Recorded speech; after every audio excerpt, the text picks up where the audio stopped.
त्योहारों का समय है, अगर आपको मीठा बनाना हो तो इस रेसिपी को ट्राई कीजिएगा। बहुत ही आसान है और घर में रखी हुई चीज़ों से ही इसे आप आसानी से बनाकर तैयार कर सकते हैं। टेस्टी भी है और झटपट से ये बन के तैयार भी हो जाती। इस तरह से मैंने 1 कटोरी के लगभग पोहा लिया है। आप किसी भी बर्तन से नाप ले लीजिए, कप या कटोरी से। 1 कटोरी के लगभग पोहा है, इसे मैंने छान लिया है। कढ़ाई को गैस पे रख दिया। कढ़ाई गर्म हो जाएगी तो उसमें हम पोहा डाल देंगे और इसे हम चलाते हुए भून लेंगे। इसे हम अभी जितना अच्छा भून लेंगे तो बाद में हमें दिक्कत नहीं होगी। इस तरह से कलर चेंज होते तक मैंने इसे भून लिया है।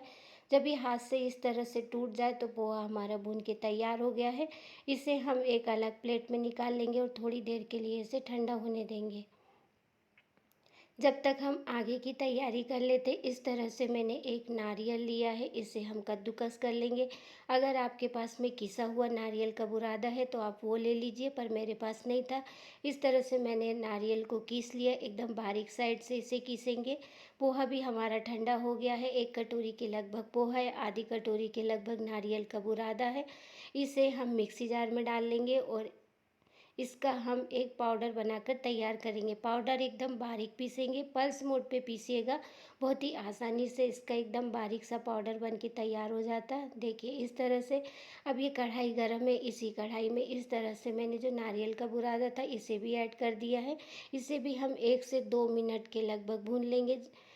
1 से 2 मिनट बाद ये देखिए इस तरह से इसे भी हम ठंडा होने के लिए एक साइड निकाल लेंगे। अब चलिए आगे की तैयारी कर लेते हैं।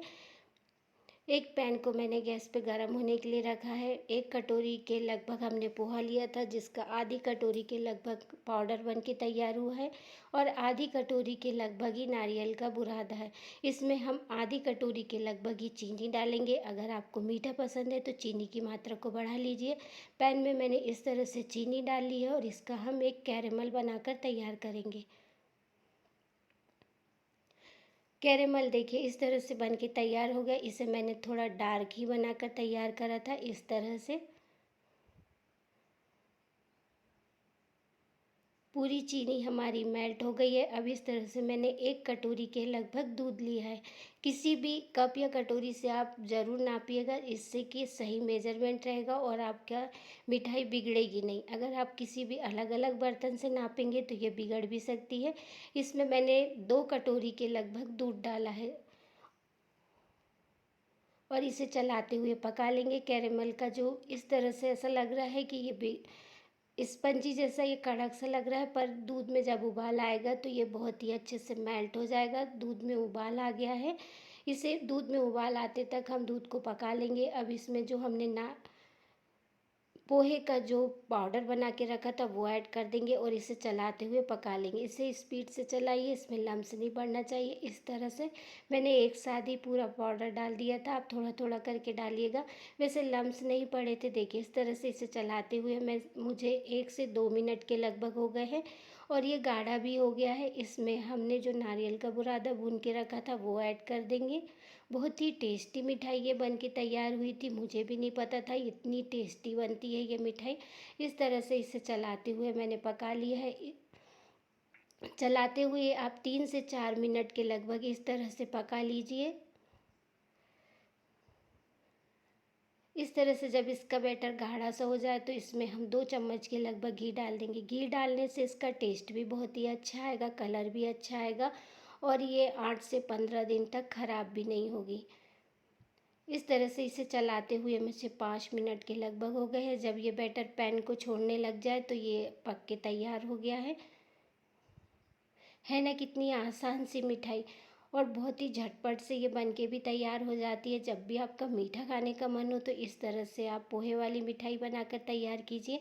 एक प्लेट में मैंने हल्का सा घी ब्रश कर लिया है। इस तरह से बैटर भी हमारा इस तरह से अच्छे से पक के तैयार हो गया। हम प्लेट में इसे जमा लेंगे। इस मिठाई को जमने के लिए 10 से 15 मिनट के लगभग ही लगते हैं, बहुत ज़्यादा समय भी नहीं लगता है। इस तरह से इसे अच्छे से फैला लेंगे। आप चाहे तो इसमें कुछ ड्राई फ्रूट्स डालिए या तो फिर इसे वैसे ही इस तरह से ही कट करिए। इसका टेस्ट तो बहुत ही लाजवाब था, बहुत ही टेस्टी बन के ये तैयार हुई थी। इस तरह से मैंने इस पर कुछ काजू कट करके डाल दिए और इसे हम नाइफ की सहायता से इस तरह से कट कर लेंगे। और देखिए पीस कितनी आसानी से कट हो जा रहे हैं और एकदम अलग भी हो जा रहे हैं। चिपचिपा सा ये मिठाई बन के तैयार नहीं हुई थी और बहुत ही सॉफ्ट थी। मुंह में जाते ही घुल जाए इतनी टेस्टी ये मिठाई बन के तैयार हुई थी। एक बार इस मिठाई को ज़रूर ट्राई कीजिएगा।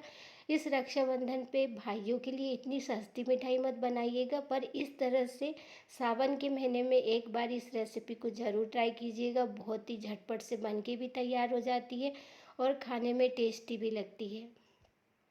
अगर आपको मेरी वीडियो पसंद आए तो लाइक एंड सब्सक्राइब कीजिएगा। फिर मिलूँगी एक नई रेसिपी के साथ, एक नए वीडियो के साथ, जो आपके काम को आसान भी बनाएगी, टेस्टी भी होगी और झटपट से बन के तैयार भी होगी। धन्यवाद।